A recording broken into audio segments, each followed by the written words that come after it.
Doctor DPS, നിങ്ങൾ മൻമോഹൻ സിംഗിൻ്റെ കൂടെയൊക്കെ 2 വർഷം വർക്ക് ചെയ്തു. നമ്മളെ രാജ്യത്തിൻ്റെ പ്രഥമമായിട്ടുള്ള ഒരു മേഖലയിൽ ISRO, അതുപോലെ നമ്മുടെ പ്രധാനമന്ത്രി, അതുപോലെ മുൻ പ്രധാനമന്ത്രി, അതുപോലെ വർക്ക് ചെയ്ത് നിങ്ങൾക്ക് ഒരു രാജ്യത്തോളം വരുന്ന ഒരു എക്സ്പീരിയൻസ് നിങ്ങളുടെ ജീവിതത്തിൽ ഉണ്ടായിട്ടുണ്ട്.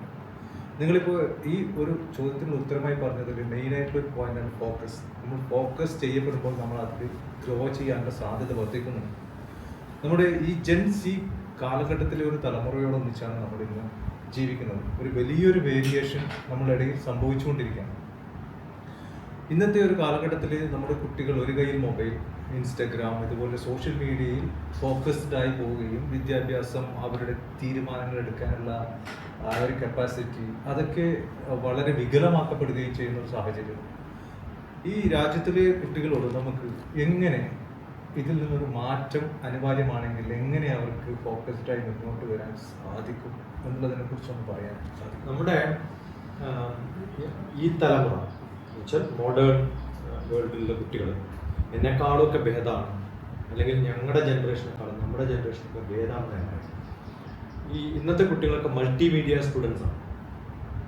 ഞാൻ സാധാരണ പറയാറുള്ളത്, TV കണ്ടുകൊണ്ടിരിക്കുമ്പോൾ ഒരു ചെവിയിൽ പാട്ട് കേൾക്കാനും, അല്ലെങ്കിൽ ഫ്രണ്ട്സിനോട് സംസാരിക്കാനും, മുമ്പിലൊരു ബുക്ക് വായിക്കാനും, അതേ സമയത്ത് വല്ല ഗെയിംസ് കളിക്കാനും, അതുപോലെ തന്നെ അമ്മ അല്ലെങ്കിൽ വീട്ടിൽ നിന്ന് ആരെങ്കിലുമൊക്കെ വഴക്ക് പറയുമ്പോൾ അത് കേൾക്കാനും ഒക്കെ കഴിവുള്ള മൾട്ടി ടാസ്കിങ് പോസിബിൾ ആണ്. നമ്മളൊക്കെ സംബന്ധിച്ചിടത്തോളം ഒരു കാര്യത്തിൽ ഈ ഫോക്കസ്ഡ് എന്ന് പറഞ്ഞാൽ നേരെ ഓപ്പോസിറ്റാണ് ഞാനിപ്പോൾ പറയുന്നത്. ആ എബിലിറ്റി ഉള്ളവരാണ്. അതുകൊണ്ട് മൾട്ടിമീഡിയ സ്റ്റുഡൻസ് ആണ്. അവർക്ക് കുഴപ്പം എന്താ വെച്ചാൽ ഈ ഏതെങ്കിലും ഒരു കാര്യം, ഇപ്പോൾ ക്ലാസ് മുറികളിൽ നടക്കുന്ന ഒരു പരിചരണവും ആ വളർച്ചയാണല്ലോ എത്തിക്കുക.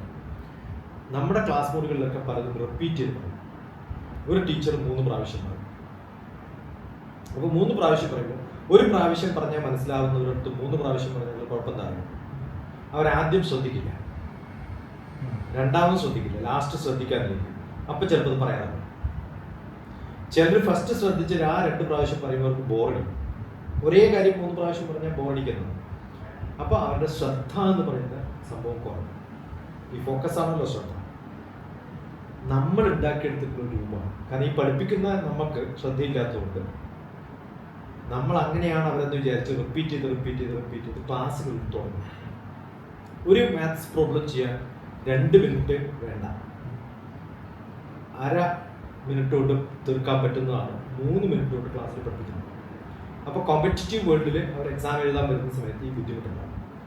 ഇപ്പം ആദ്യം ഇൻട്രൊഡക്ഷനിൽ പറഞ്ഞ നമ്മളിപ്പം മിനിസ്റ്ററുടെ കൂടെ അല്ലെങ്കിൽ ഏറ്റവും സീനിയർ ആയിട്ടുള്ള ഓഫീസറെടുത്ത് ഏതെങ്കിലും ഒരു കാര്യം പറഞ്ഞാൽ എന്ന് ചോദിക്കാൻ പറ്റും. ഒരു പ്രാവശ്യം പറയുമ്പോൾ നമ്മൾ ക്യാപ്ചർ ചെയ്യണം. ഇപ്പോൾ കഴിഞ്ഞ 2 ആഴ്ച മുമ്പ്, കഴിഞ്ഞ 2 ആഴ്ചകളിൽ, ഈ ഒരാഴ്ച 1.5 ആഴ്ച ഞാൻ കേരളത്തിൽ തിരുവനന്തപുരം, കൊല്ലം, കോട്ടയം അവിടെയൊക്കെ ടീച്ചേഴ്സിന് ക്ലാസ് എടുക്കും. പല ടീച്ചേഴ്സിൻ്റെയും കുഴപ്പം എന്താ വെച്ചാൽ അവരുടെ കയ്യിൽ പേനയും പേപ്പറും എഴുതിയെടുക്കുന്ന സ്വഭാവം ഉണ്ട്. അപ്പോൾ നമ്മൾ ഈ ജേർണലിസ്റ്റുകളൊക്കെ അവർ ഞാനൊക്കെ ഏതെങ്കിലും ക്ലാസ്സൊക്കെ എടുക്കുമ്പോൾ അതുവഴി ഇങ്ങനെ വെറുതെ പോകുന്നുണ്ടാവും. പോകുന്ന വഴിക്ക് 2 പടം എടുക്കും. ഈ പറയുന്നത് കേട്ട് നാളെ പിറ്റേ ദിവസം അവരെടുക്കുന്ന ഒരു ക്യാപ്ഷൻ, ടൈറ്റിൽ എന്ത് ബ്യൂട്ടിഫുൾ ആയിരിക്കും. അപ്പോൾ അങ്ങനെ ഒരു സബ്ജക്റ്റിനെ ക്യാപ്ചർ ചെയ്യാൻ, അത് റീപ്രൊഡ്യൂസ് ചെയ്യാൻ ഉള്ള കഴിവാണ് നമ്മുടെ വിദ്യാഭ്യാസത്തിന് വേണ്ടത്. കോംപ്രഹെൻഷൻ, ഇംഗ്ലീഷ് കോംപ്രഹെൻഷൻ ഒക്കെ പറയുന്നത് അതാണ്. അതൊന്നും നമ്മുടെ ക്ലാസ്സിൽ പഠിപ്പിക്കുന്നില്ല. അതുകൊണ്ട് ഞാൻ ആദ്യം പറഞ്ഞ ലോജിക്കൽ റീസണിങ്, മാത്തമാറ്റിക്സിൻ്റെ പ്രോബ്ലം ആയാലും 2 മിനിറ്റ് ചെയ്യുന്നത് അര മിനിറ്റ് കൊണ്ട് തീർക്കാൻ പറ്റുന്നത്, ഫാസ്റ്റായിട്ട് സോൾവ് ചെയ്യാൻ പറ്റുക. അതുപോലെ ഇംഗ്ലീഷ് കമ്മ്യൂണിക്കേഷൻ നന്നാക്കി എടുക്കുക. ഇതൊന്നും ഇല്ലാത്തൊരു ലോകത്താണ് നമ്മൾ ജീവിക്കുന്നത്. അത് ഗ്രന്ഥം 3 പകർത്തിയതിൽ മുഹൂർത്തം മൂത്രമായിട്ടുള്ളത്. എൻ്റെ പൂർവികന്മാർ കുറച്ചും കൂടി നന്നായിരുന്നു. അത് പകർന്ന് വന്നിപ്പോൾ വളരെ ഡൈല്യൂട്ടഡ്. ഇന്നത്തെ മാഷന്മാരൊക്കെ ആരാണ്? ഓൾ പാസ് എന്ന് പറയുന്ന സബ്ജക്റ്റിൽ നിന്ന് 10ാം ക്ലാസ് പാസ്സായിട്ട് മാഷന്മാരായിട്ടുള്ളത്. ഞങ്ങളുടെയൊക്കെ ജനറേഷനിലെ മാഷന്മാരെന്ന് പറയുന്നത് ക്വാളിറ്റി മാഷന്മാരാണ്. നമ്മളവരെ മറക്കില്ല. അപ്പോൾ നമ്മുടെ വിദ്യാഭ്യാസം ഡൈല്യൂട്ടായി, അത് സൊസൈറ്റിയിൽ നമുക്ക് കാണാൻ പറ്റും.